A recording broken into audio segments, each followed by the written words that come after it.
News చూస్తున్నాం. తెలంగాణ తదుపరి ముఖ్యమంత్రిని నిర్ణయించే సీఎల్పీ సమావేశం ముగిసింది. Karnataka deputy CM DK Shivakumar, party రాష్ట్ర ఇన్ఛార్జి మాణిక్రావు ఠాక్రేల నేతృత్వంలో ఈ సమావేశం ముగిసింది.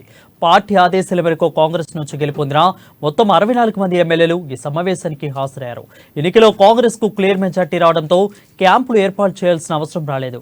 అయినప్పటికీ గెలిచిన ప్రతి ఎమ్మెల్యేపై పార్టీ కోఆర్డినేటర్లు ఏర్పాటు చేసింది. మరోవైపు ఈ సమావేశంలో సీఎల్పీ లీడర్ను ఎమ్మెల్యేలు ఎన్నుకున్నారు. దీనికి సంబంధించి ఏకవాక్య తీర్మానం చేయబోతున్నారు. సీఎల్పీగా ఎంపికయ్యేవారు ముఖ్యమంత్రిగా బాధ్యతలను చేపట్టనున్నారు. దీనిపై మరింత సమాచారం మా ప్రతినిధి రాజు అందిస్తారు. రాజు, చెప్పండి.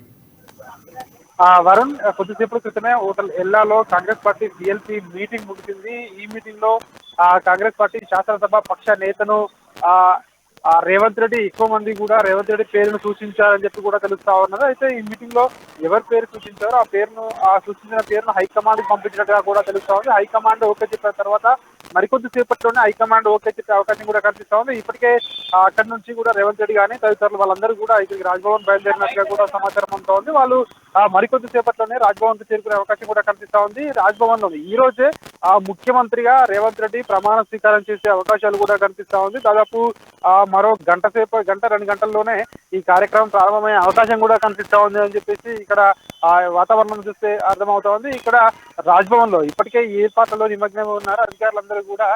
ఇక్కడ ముఖ్యమంత్రి ప్రమాణ స్వీకారోత్సవానికి ఏర్పాట్లు అయితే ముమ్మరంగా కొనసాగుతా ఉన్నాయి.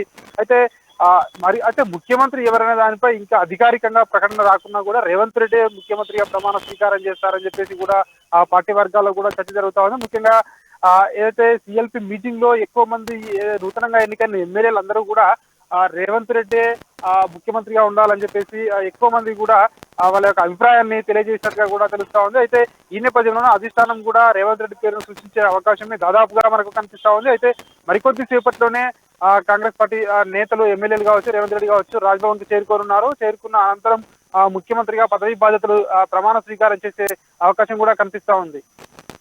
రైట్ రాజు, అయితే సీఎంతో పాటు 19 మంది పేర్లను కూడా అధిష్టానానికి పంపించినట్లయితే మనకు తెలుస్తా ఉంది. సో అంటే క్యాబినెట్ పేర్లు కూడా ఈ రోజు రిలీజ్ చేసే అవకాశాలు ఏమైనా కనిపిస్తున్నాయా? అయితే అధిష్టానానికి అయితే పేర్లు అయితే పంపించడం జరిగింది. కానీ క్యాబినెట్ కు సంబంధించినటువంటి ఆ పేర్లను ఈ రోజు కానీ లేదంటే రాత్రి వరకు కానీ లేదంటే రేపటి వరకు కానీ మళ్ళీ ఇక్కడికి ఆమోదించి పంపించే అవకాశం కూడా కనిపిస్తా ఉంది. మొదటగా ముఖ్యమంత్రి అభ్యర్థిత్వం దీనిపై ప్రకటించే అవకాశం కూడా కనిపిస్తా ఉంది. అనంతరం తర్వాత ఈ రోజు రాత్రి కానీ లేదంటే రేపు కానీ ఈ మంత్రివర్గానికి సంబంధించినటువంటి కూర్పు అయితే ఉందో ఈ పేర్లను పంపించినటువంటి ఈ పేర్లను కూడా అధిష్టానం కూడా ఆమోదించే అవకాశం కూడా కనిపిస్తుంది. మొదటగా ముఖ్యమంత్రి అభ్యర్థిత్వాన్ని మాత్రమే అధిష్టానం ఫైనల్ చేసి ఇక్కడికి పంపించనుంది. అంతలోపు వాళ్ళందరూ కూడా ఇక్కడికి చేరుకునే అవకాశం కూడా కనిపిస్తా ఉంది. రాజ్భవన్ లో ప్రమాణ స్వీకారోత్సవం ఏదైతే కార్యక్రమం ఉంటుందో ఆ కార్యక్రమం అయిపోయిన తర్వాత నెక్స్ట్ ఫర్దర్ గా మంత్రివర్గ విస్తరణ, దానికి సంబంధించిన పేర్లు అవన్నీ కూడా నెక్స్ట్ సెకండ్ ప్రాసెస్ లో ఉండే అవకాశం అయితే మనకు ఎక్కువగా కనిపిస్తా ఉంది. ఒకవేళ ఈ రోజే సీఎం ప్రమాణ స్వీకారం చేపడితే ఏఐసీసీ నుంచి ఢిల్లీ పెద్దలు ఎవరెవరు వచ్చే అవకాశాలు ఎక్కువగా కనిపిస్తున్నాయి ఈ రోజు ఇక్కడికి? నిన్న సోషల్ మీడియాలో కూడా అదేవిధంగా పార్టీలో కూడా ఇంటర్నల్ గా చర్చ జరిగిందని కూడా చెప్తా ఉన్నారు. ముఖ్యంగా ఈ ప్రమాణ స్వీకారోత్సవానికి రాహుల్ గాంధీ వస్తారు అని చెప్పి కూడా చెప్తా ఉన్నారు. ముఖ్యంగా కాంగ్రెస్ పార్టీ అగ్రనేతలైన మల్లికార్జున ఖర్గే, సోనియా గాంధీ, ప్రియాంక గాంధీ వచ్చే అవకాశం ఇప్పటికిప్పుడైతే లేదు అని చెప్తా ఉన్నారు. ఎందుకంటే ఏదైతే మంత్రివర్గ విస్తరణ కావచ్చు, అదేవిధంగా ఈ మంత్రివర్గ బాధ్యతలు కావచ్చు, ఇవన్నిటిని కూడా విస్తరించే సమయంలో పైలట్ గ్రౌండ్ లో ఒక సభ నిర్వహించాలని చెప్పేసి అనుకున్నట్టుగా కూడా పార్టీ వర్గాల్లో మనకు సమాచారం అంతా ఉంది. ఈ సభ నిర్వహించిన సమయంలో సోనియా గాంధీని, మల్లికార్జున ఖర్గేని, ప్రియాంక గాంధీని, రాహుల్ గాంధీని రప్పించాలని చెప్పేసి కూడా వీళ్ళు అందరూ కోరినట్టుగా కూడా తెలుస్తా ఉంది. అయితే ఈ ముఖ్యమంత్రి ప్రమాణ స్వీకారోత్సవానికి రాహుల్ గాంధీ వస్తారు అని చెప్పేసి కూడా అన్నారు. కానీ అధికారికంగా అయితే ఎట్లాంటి ప్రకటన రాలేదు. ఓన్లీ ఏఐసీసీ పరిశీలకులు కావచ్చు, అదేవిధంగా కర్ణాటక ఉప ముఖ్యమంత్రి డీకే శివకుమార్ కావచ్చు, వీళ్ళు ఉంటారా లేకుంటే కాంగ్రెస్ పార్టీ అధిష్టానం నుంచి ఎవరెవరు వస్తారనేది దానికి సంబంధించినటువంటి ఇంతవరకు అయితే ఎట్లాంటి సమాచారం అయితే లేదు. చివరి నిమిషంలో రాహుల్ గాంధీ వచ్చినా కూడా రావచ్చు అని చెప్పి కూడా మరో పక్క చర్చ అయితే నడుస్తా ఉన్నది. వెట్రేజ్, అయితే దాదాపుగా రేవంత్ రెడ్డి పేరు ఖరారైనట్లయితే తెలుస్తా ఉంది. దీనికి అందరూ కూడా సముఖంగా ఓకే చెప్పారా, లేదన్నా వర్గ విభేదాలు ఏమన్నా తారితీసినట్లు మనకు తెలుస్తా ఉందా? అయితే మెజారిటీ అంటే ఎక్కువ మంది సభ్యులు కూడా రేవంత్ రెడ్డి పేరును సూచించినట్టుగా కూడా తెలుస్తా ఉంది. కొందరు మాజీ సిఎల్పీ నేత బట్టి విక్రమార్క, అదేవిధంగా కోమటిరెడ్డి వెంకటరెడ్డి, అదేవిధంగా ఉత్తమ్ కుమార్ రెడ్డి, వాళ్ళు కూడా మేము సీఎం రేస్ లో ఉన్నారని చెప్పేసి కూడా అన్నారని చెప్పి కూడా తెలుస్తా ఉంది. అయితే ఎమ్మెల్యేలు మాత్రం కొత్తగా గెలిచిన ఎమ్మెల్యేలు మాత్రం చాలా మంది మెజారిటీ సభ్యులు 90% ఆఫ్ ద ఎమ్మెల్యేస్ అందరూ కూడా రేవంత్ రెడ్డి పేరుని సూచించినట్టుగా కూడా తెలుస్తుంది. అయితే ఈ విషయంలో ఈ ఎంపిక విషయంలో ఆ అంతిమంగా నిర్ణయం తీసుకునేది కాంగ్రెస్ పార్టీ అధిష్టానమే. ఎవరు ఏం చెప్పినా ఎంతమంది చెప్పినా కూడా కాంగ్రెస్ పార్టీ అధిష్టానం రాష్ట్రానికి ఎవరు ముఖ్యమంత్రిగా ఉంటే బాగుంటుంది, పార్టీకి బాగుంటుంది, అన్ని విధాల సో ఆలోచించి ఒక నిర్ణయం తీసుకుంటుంది అని కూడా చెప్తా ఉన్నారు. వాళ్ళందరూ కూడా చెప్తా ఉన్నారు కాంగ్రెస్ పార్టీ అధిష్టానం ఏ నిర్ణయం తీసుకున్నా కట్టుబడి ఉంటామని చెప్పేసి కూడా చెప్తా ఉన్నారు. అయితే ఎక్కువగా మాత్రం పేరు వినిపించేది రేవంత్ రెడ్డి పేరే ఎక్కువగా వినిపిస్తూ ఉంది కాబట్టి ఖచ్చితంగా రేవంత్ రెడ్డి సీఎం గా ఉండే అవకాశమే ఎక్కువగా మనకు కనిపిస్తా ఉంది. ఎందుకంటే వచ్చే 3 నెలల్లోనే పార్లమెంట్ ఎన్నికలు కూడా ఉన్నాయి కాబట్టి పార్లమెంట్ ఎన్నికల్లో ఇదే వేవ్ ఉండాలి, ఇట్లే ముందుకెళ్లాలి పార్టీ అంటే ఖచ్చితంగా రేవంత్ రెడ్డి పేరునే ఉండాలి. ఒకవేళ రేవంత్ రెడ్డి కాకుండా వేరే ఎవరిని పెట్టినా కూడా పార్టీ శ్రేణుల్లో కావచ్చు, నాయకుల్లో కావచ్చు, సో ప్రజల్లో కావచ్చు, సో మళ్ళా అంటే ఇంత జోష్ అనేది తగ్గుతుంది అని చెప్పి కూడా మరో పక్క ఒక వాదన అయితే వినిపిస్తుంది పార్టీలో. ఖచ్చితంగా రేవంత్ రెడ్డి అయితేనే సో ఇదే జోష్ తో ముందుకు వెళ్తే పార్లమెంట్ స్థానాలు కూడా మెజారిటీ స్థానాలు సాధించుకోవచ్చు రాష్ట్రంలో అని చెప్పి కూడా భావిస్తా ఉన్నారు. రాహుల్ గాంధీని ప్రధానమంత్రి చేయాలంటే ఖచ్చితంగా ఎంపీ సీట్లు అవసరం కాబట్టి మెజారిటీ సీట్లు సాధించాలంటే ఖచ్చితంగా ఇదే వేవ్ ఇట్లే కొనసాగాలంటే రేవంత్ రెడ్డినే ముఖ్యమంత్రి చేయాలనే అభిప్రాయానికే ఎక్కువగా మంది అభిప్రాయానికి వచ్చినట్టు చెప్తున్నారు. ఏకవాక్య తీర్మానాన్ని అయితే అధిష్టానానికి పంపించినట్టుగా సిఎల్పి మీటింగ్ ద్వారా మనకైతే అర్థమవుతా ఉంది. అయితే వాళ్ళందరూ కూడా మరికొద్ది సేపట్లోనే అక్కడ ప్రత్యేక బస్సులు కూడా ఏర్పాటు చేసినట్టుగా తెలుస్తా ఉంది ఎమ్మెల్యేల కోసము హోటల్ దగ్గర. వాళ్ళందరూ కూడా ఎమ్మెల్యేలతో పాటు రేవంత్ రెడ్డి వీళ్ళందరూ నాయకులు కూడా రాజ్భవన్ కు రానున్నారు. రాజ్భవన్ లో ప్రమాణ స్వీకారోత్సవ కార్యక్రమం కంప్లీట్ అయ్యే అవకాశం ఉంది. ముఖ్యమంత్రితో పాటు ఒకరిద్దరు మంత్రులుగా కూడా ప్రమాణ స్వీకారం చేసే అవకాశం కూడా కనిపిస్తా ఉంది. రాజు, ఒకవేళ రేవంత్ రెడ్డి గాని సీఎంగా ప్రకటిస్తే మిగిలిన నాయకులు అత్యుత్తమ నాయకులైన ఉత్తమ్ కుమార్ రెడ్డి, విధంగా బట్టి, రాజగోపాల్ రెడ్డి వీళ్ళ పరిస్థితి ఏంటి? అంటే వీళ్ళ క్యాబినెట్ లో అవకాశాలు ఇస్తారా, లేదంటే వీళ్ళని ఏ విధంగా సముదాయించే ప్రయత్నము అగ్రనేతలు చేశారు?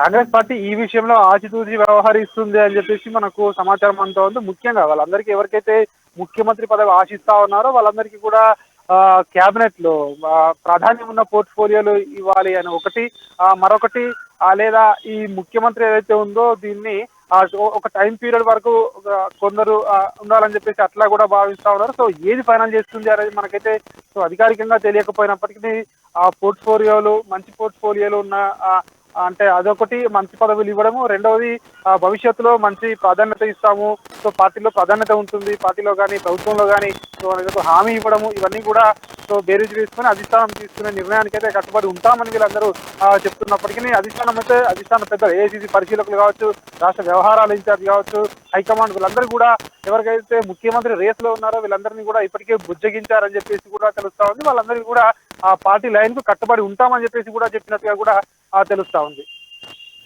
Thank you Raju for the clear updates.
Breaking news చూస్తున్నాం. తెలంగాణ తదుపరి ముఖ్యమంత్రిని నిర్ణయించే సిఎల్పి సమావేశం ముగిసింది. Karnataka deputy CM DK Shivakumar party రాష్ట్ర ఇన్ఛార్జి మాణిక్రావు ఠాక్రేల నేతృత్వంలో ఈ సమావేశం ముగిసింది. పార్టీ ఆదేశాల మేరకు కాంగ్రెస్ నుంచి గెలుపొందిన మొత్తం 64 మంది ఎమ్మెల్యేలు ఈ సమావేశానికి హాజరయ్యారు. ఎన్నికలో కాంగ్రెస్ కు క్లియర్ మెజార్టీ రావడంతో క్యాంపులు ఏర్పాటు చేయాల్సిన అవసరం రాలేదు. అయినప్పటికీ గెలిచిన ప్రతి ఎమ్మెల్యేపై పార్టీ కోఆర్డినేటర్ను ఏర్పాటు చేసింది. మరేపు ఈ సమావేశంలో సీఎల్పీ లీడర్ను ఎమ్మెల్యేలు ఎన్నుకోనున్నారు. దీనికి సంబంధించి ఏకవాక్య తీర్మానం చేయబోతున్నారు. సీఎల్పీగా ఎంపికయ్యే వారు ముఖ్యమంత్రిగా బాధ్యతలు చేపట్టనున్నారు. దీనిపై మరింత సమాచారం మా ప్రతినిధి హరీష్ అందిస్తారు. హరీష్, చెప్పండి, over to you. Right Varun, ఏదైతే టీఎల్పీ సమావేశం సంబంధించి కూడా ముగిసింది. కాసేపటి ముగిసిన సమావేశంలో ప్రధానంగా పలు కీలక అంశాలపైన కూడా అధిష్టానానికి తీర్మానం ప్రకటించడం జరిగింది. ప్రధానంగా కాంగ్రెస్ పార్టీకి సంబంధించి కూడా టీఎల్పీ నేత ఎవరు అనే దానిపైన కూడా ఈ సమావేశం జరిగింది. ప్రధానంగా అంటే అరగంటకు పైన ఈ సమావేశం జరిగిన నేపథ్యంలో కాంగ్రెస్ పార్టీకి సంబంధించి కూడా పలు కీలక నిర్ణయం తీసుకున్నారు. కాంగ్రెస్ పార్టీకి సంబంధించిన టీఎల్పీ నేత విషయంలో కూడా టీం అభ్యర్థి విషయంలో కూడా కేంద్ర అధిష్టానానికి ఏఐసీసీ అధ్యక్షుడు మల్లికార్జున ఖర్గేకు ఫైనల్ చేసే విధంగా కూడా వదిలేయడం జరిగింది. ప్రధానంగా దీనికి సంబంధించి కూడా ఏకవాక్య తీర్మానం చేసిన నేపథ్యం అయితే సిఎల్పీ నేతకు సంబంధించి ఆ ఎంపిక సంబంధించి బాధ్యతను హైకమాండ్ అప్పగిస్తూ ఏకవాక్య తీర్మానం చేశారు. ఈ తీర్మానంలో సీఎం ఎవరు అనే ఖరారు చేయనున్న నేపథ్యం కావచ్చు. రేవంత్ రెడ్డికి సంబంధించి కూడా ఈ తీర్మానాన్ని ప్రవేశపెట్టారు. మిగతా అయితే ఎమ్మెల్యేలు కావచ్చు మద్దతిస్తూ కూడా ఈ తీర్మానాన్ని డీకే శివకుమార్ అప్పగించిన నేపథ్యంలో డీకే శివకుమార్ ఈ వాక్యాన్ని హైకమాండ్ కు పంపించిన నేపథ్యంలో హైకమాండ్ క్లారిటీ పైన కూడా ఇక్కడ నేతలంతా కూడా వేచి చేస్తున్న పరిస్థితి కనిపిస్తుంది. ప్రధానంగా దీనికి సంబంధించి కూడా బట్టి విక్రమార్క, ఉత్తమ్ కుమార్ రెడ్డి, కోమటిరెడ్డి, దామోదర్ రాజనరసింహ సీఎం ఖరారు విషయంలో కూడా సామాజిక సమీకరణలు కావచ్చు, అనుభవం కావచ్చు, సమర్థతను పరిగణలోకి తీసుకొని కోరినట్లుగా విశ్వసనీయ సమాచారం ప్రకారం తెలుస్తుంది. అయితే హైకమాండ్ ఎలాంటి నిర్ణయాలు తీసుకుంటుంది, ఇక్కడ పిసిసి చీఫ్ రేవంత్ రెడ్డిగా ముఖ్యమంత్రిని చేయబోతుందా లేదా మిగతా ఏదైతే బట్టి విక్రమార్క కావచ్చు, దామోదర్ రాజనరసింహ, కోమటిరెడ్డి వెంకటరెడ్డి, ఉత్తమ్ కుమార్ రెడ్డి ఇట్లాంటి ముఖ్యమైన నేతలకు ఉన్న నేపథ్యంలో ఇలాంటి నిర్ణయం తీసుకునే దానిపైన కూడా పూర్తిగా హైకమాండ్ కు తీర్మానం పంపించడం జరిగింది. వాళ్ళు ఎవరిని సీఎం అభ్యర్థిగా హైకమాండ్ నిర్ణయించినా కూడా మేము దానికి కట్టుబడి ఉంటాం, అంతా కూడా కలిసికట్టుగా పనిచేస్తాం, అభ్యర్థికి సీఎం క్యాండిడేట్ కు కలిసిగా వెళ్తాం అనేది కూడా